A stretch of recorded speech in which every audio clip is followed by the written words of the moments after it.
నమస్తే బాబాయ్. ఎలా ఉంది జగన్ వచ్చాక? బాగుంది. బాగుంది. గెలుస్తాడా నెక్స్ట్? అనుమానం లేదు. ఎందుకని గెలవాలనుకుంటున్నావు? ఎందుకని గెలవాలనుకుంటున్నావు? మొత్తాన్ని ముసలి వయసులకి అంతా చేస్తున్నాడని గెలుస్తాడు. మరి ఈసారి చంద్రబాబు గెలుస్తారంటున్నారు కదా. సరే మనం ఏం చెబుతాం దానికి. మరి పవన్ కళ్యాణ్ తెలుసా? పవన్ కళ్యాణ్ జగన్ జైలుకు పంపిస్తా అంటున్నాడు. పంపిస్తాడేమో. ఎప్పుడు పంపిస్తా, ఆయన వచ్చేది లేదు, పంపించేది లేదు. కాదు, వీళ్ళిద్దరు కలిసి వస్తున్నారు కదా, జగన్ ఏమైనా ఓడిపోయే అవకాశం ఉందా? ఏం లేదు, మాట్లాడే పని లేదు. మీ నేమ్ ఏంటి? మేరీ.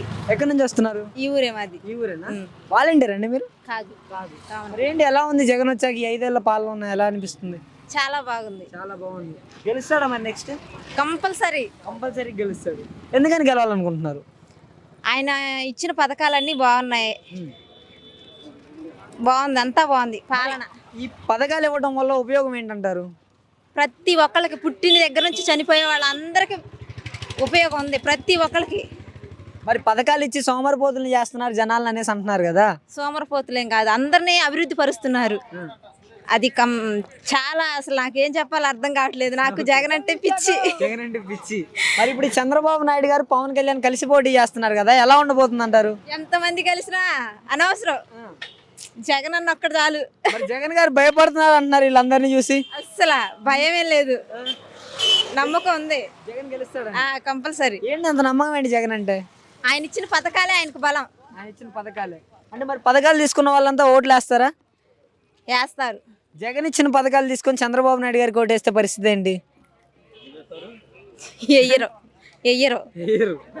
మరి ఎన్నికల సమయం దగ్గరకు వచ్చేస్తుంది కదా, గెలుస్తాడు అసలు జగన్ గారు? కంపల్సరీ 100%. జగన్ గారు ఎక్కడి నుంచి అన్న? బొల్లాపల్లి, గుంటూరు జిల్లా, పల్నాడు జిల్లా, బొల్లాపల్లి మండలం నుంచి, బొల్లాపల్లి గ్రామం నుంచి వచ్చాను. వాలంటీర్ నేను. ఏంటన్నా మరి నా పేరు. ఏంటన్నా మరి వాలంటీర్ల వల్ల ఉపయోగం ఏంటి? ప్రతి పథకాన్ని ఇంటింటికి చేరవేర్చగల కెపాసిటీ ఉన్నాడు ఒక వాలంటీర్ వ్యవస్థ. ఆ వ్యవస్థను కనిపెట్టిన గొప్ప వ్యక్తి మన జగన్మోహన్ రెడ్డి గారు. అంటే వాలంటీర్లు దాడులు చేస్తున్నారంట. ఎవడో నచ్చని మాట్లాడేవాడు దాడు చేస్తే నీ ఇంటికి వచ్చి నీ దాడి చేసి నువ్వు ఊరుకుంటావా? ఎట్లా చేస్తాడు? ఎందుకు చేస్తాడు? ఎవరు లేనప్పుడు ఇళ్లలోకి వెళ్తున్నారంట వాలంటీర్. ఎవరు లేనప్పుడు ఎందుకు వెళ్తాడన్నా? తను చేసే వర్క్, తను చేసే పని కోసం తను వెళ్తాడు, కానీ ఎవరు లేనప్పుడు ఇంట్లోకి వెళ్తాడు కూడా దొంగ కాదన్నా వాలంటీర్. తను ఇంట్లోకి వెళ్లాల్సిన పరిస్థితి ఎందుకు వచ్చింది? వాలంటీర్ అంటే ఏదో పరాయి ఊరు నుంచి వచ్చినోడు కాదన్నా. వాలంటీర్ అంటే ఎవరో పరాయి వాడు కాదన్నా, ఈ ఊర్లో ఉన్న వ్యక్తి. మన ఇంటి, మన ఊర్లో, మన బజార్లో,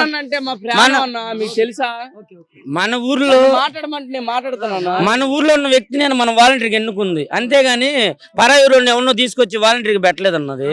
మరి జగన్ గారు వచ్చిన తర్వాత ఉద్యోగాలు ఇవ్వట్లేదు అంటున్నారు కదా. ఉద్యోగాలు సచివాలయ వ్యవస్థ పెట్టిండు, ఇంటింటికి గడప గడపకు వచ్చి ప్రతి ఒక్క వర్క్ నీ ఇంటి ముందుకు వచ్చి జరుగుతుందన్నా. అది వాడు ఎవడో నచ్చినోడు చెప్పే మాట్లాడి, ప్రతిపక్ష నేతలు చెప్పే మాట్లాడి, వాడికి ఏం తెలుసు?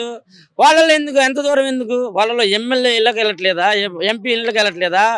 వాళ్ళ అనుచరులుగా ఉన్న వాళ్ళ ఇళ్ళలో ప్రతి ఒక్క ఇంటికి వెళ్తున్నాడు అన్న వాలంటీర్.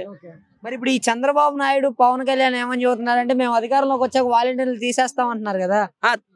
వాడికి నచ్చదన్నా, మంచి చేసేది ఎవరికి నచ్చదు. ఇప్పుడు మంచి నీకు చెడు జరుగుతున్నప్పుడు నీకు నేను చేసే మంచి ఎట్లా నచ్చిద్ది అన్న? నీకు అధికారంలోకి వస్తే తీసేస్తా అంటున్నాడు. అదే అతను అధికారంలోకి వస్తేనే కదా తీసేయడానికి. అది రానివ్వరు, రానియం కూడా. మరి కొత్తగా ఈ జానీ మాస్టర్ కూడా వెలుగులోకి వచ్చి జగన్ గారి మీద కామెంట్స్ చేస్తున్నాడు కదా. అవన్నీ కామన్ కన్నా. ఇప్పుడు సింహం మీద ఇప్పుడు ఏటకెళ్తుందన్న సింహం వచ్చింది, ఎన్ని కుక్కలు వచ్చినా ఏం చేయలేవు సింహాన్ని. అంతే, వీళ్ళు ఎంతమంది వచ్చినా సింహాన్ని ఇంటికి కూడా బేకలేదు. సింహం సింగిల్ గానే ఉండిద్ది, జగన్ అన్న అంతే వస్తాడు. వాళ్ళ ఇష్టం, ఎంతమందిని రమ్మను, దమ్మున్నోడు ఎవడైనా రమ్మను. మరి ఈ పార్టీలు పొత్తులు చేసి జగన్ గారు భయపడుతున్నారు. భయం ఉండదన్నా. అసలు భయం అనేది మాట జగన్కే లేదన్న, ఇప్పుడు కాదు, తను వాళ్ళ చనిపోయినప్పటి నుంచే లేదు, పాదయాత్రలో లేదు. ఇవాళ ఏమొచ్చింది అన్న భయం? జగన్ గారికి ఈసారి 170 స్థానాల్లో ఎన్ని స్థానాల దాకా రావచ్చు అంట? 120కి పై మాట అన్న. అధికారం మాదే, వచ్చేది జగన్మోహన్ రెడ్డి.